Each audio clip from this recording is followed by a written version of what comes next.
In 1643, a young samurai destroyed his entire future in a single flash of anger.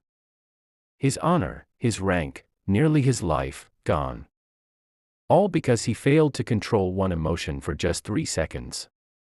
3 seconds that rewrote his destiny. And here's the uncomfortable truth. You might be doing the same thing every single day. Reacting before thinking. Exploding before breathing. Damaging relationships, missing opportunities. And sacrificing your inner peace.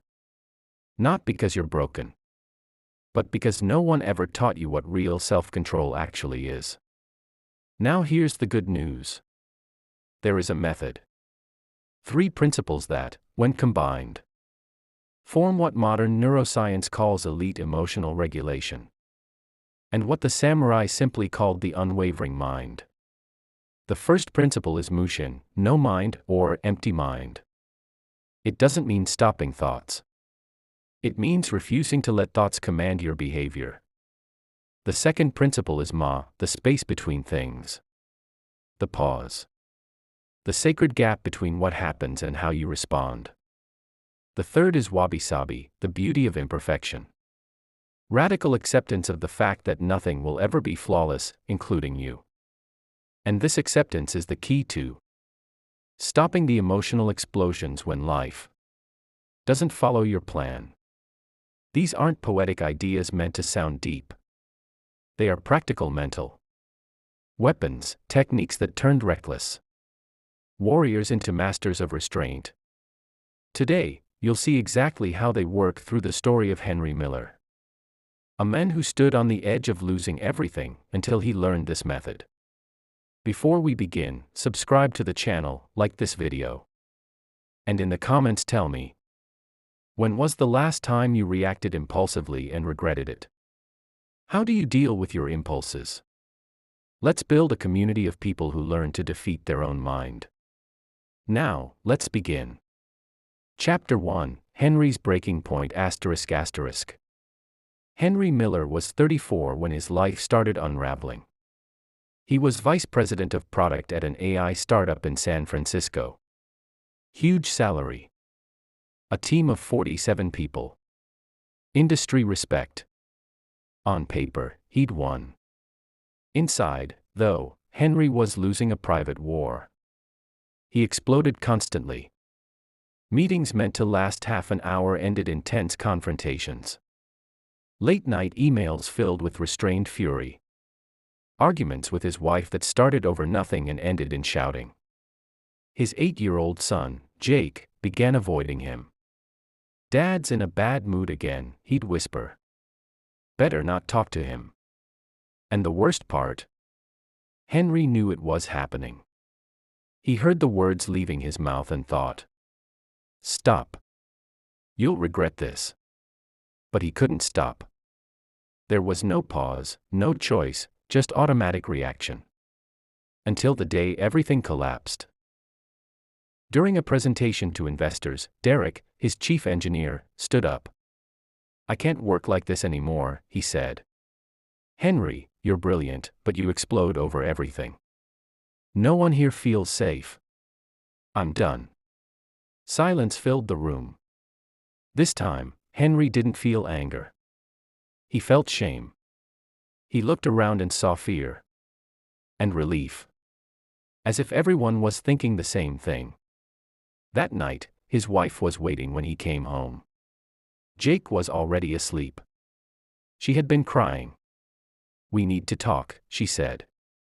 "I can't live like this anymore, Henry. You're tearing our family apart. Jake is afraid of you. I'm afraid of you, not of what you'll do, but of what you'll say. We're walking on eggshells every day." Henry had no defense. She was right. "Either you change," she said, "or I have to do what's best for me and for Jake."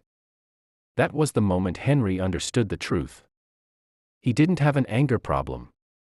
He had a control problem. And if he didn't fix it, he would lose everything that mattered. Neuroscience reveals something critical about people like Henry. Between stimulus and reaction, there is a delay. zero point 0.2 to zero point 0.5 seconds. In that tiny window, the brain chooses who takes control. The amygdala, the emergency system. Fast. Emotional. Automatic. Or the prefrontal cortex, the brain's CEO. Rational.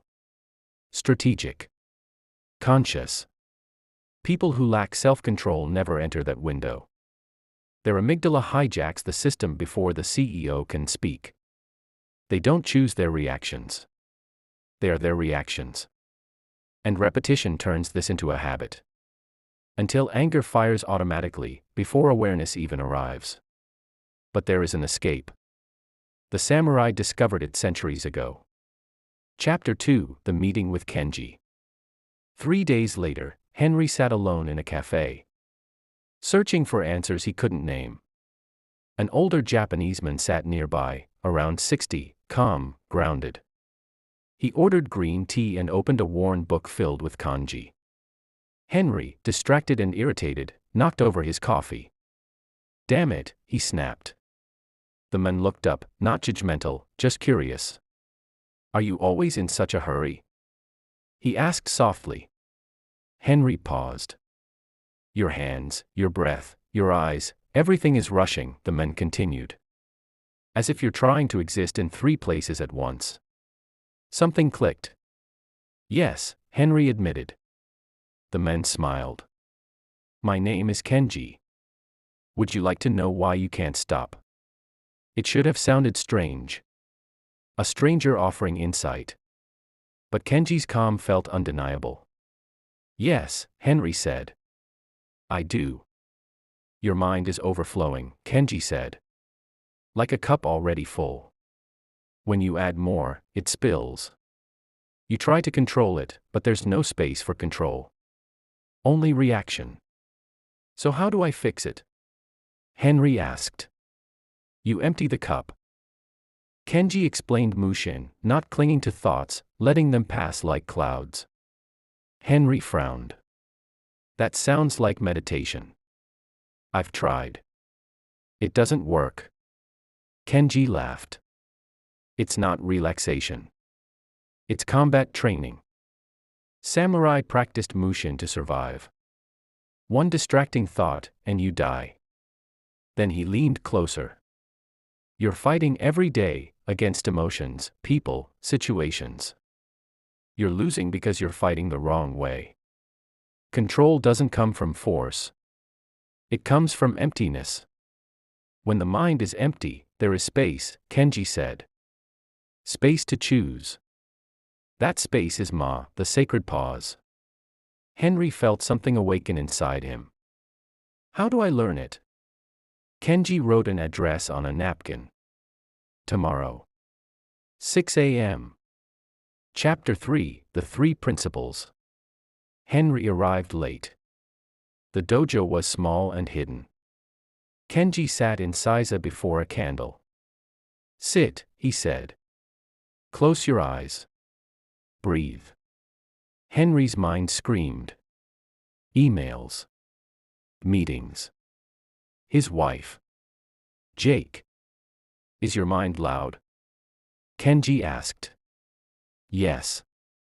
"Good. Now watch the thoughts. Don't fight them. Don't chase them. Like cars passing on a road. You don't need to enter every one." Minutes passed. Then, silence. Henry opened his eyes. "Mushin," Kenji said. "In this space, there is no impulse, only clarity." Kenji handed Henry a bamboo sword. "I will strike slowly. Don't react. Sense the space. Choose."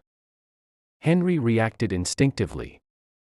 "No," Kenji stopped him. That was reaction. They tried again. This time Henry waited, then moved. "Yes," Kenji said. That was choice. In life, Kenji said, create Ma with a single breath.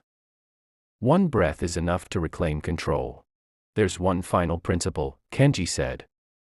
Wabi-Sabi. He pointed to a cracked vase repaired with gold. The flaw is now its beauty. You suffer because reality fails to meet your expectations, Kenji said. You fight life as it is. Accept imperfection, not with surrender, but with wisdom. Chapter 4, The 30-Day Transformation. Henry trained daily. Mushin every morning. Ma before every response. Wabi-Sabi whenever anger rose. The first week was brutal. In a meeting, a designer missed the brief completely. Anger surged. Then. Ma. One breath. He saw a tired human, not an enemy. Thank you, Henry said calmly. Let's realign and revisit tomorrow. The room froze. No explosion. Week 2 tested his marriage. Old patterns surfaced. But this time. Breath. Acceptance. I decided without asking you, Henry said. I'm sorry. They compromised. Imperfect, but real. That night, Jake hugged him. You're less angry now, he said. Henry swallowed hard. I'm trying. Good, Jake said. I like this you. Chapter 5, The Final Test. 3 weeks later, Henry received an email. From Derek. They met at the same cafe. Henry spoke first. I was wrong. I created a toxic space. You were right. No excuses. Just ownership. They talked for an hour. Henry listened. Accepted criticism. Imperfection, without resistance.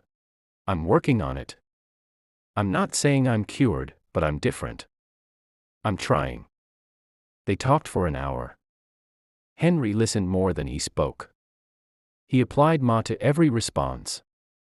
He accepted criticism without defending himself. Wabi-Sabi in action. I am imperfect and that's okay. Finally, Derek said, I'm thinking of coming back. But only if you've really changed. I can't promise perfection, Henry said. I'll make mistakes again, but I promise I'm committed to being better. And if you come back, I want you to hold me accountable. Call me when I start to slip up. Derek extended his hand. Deal. A week later, Derek returned and not alone.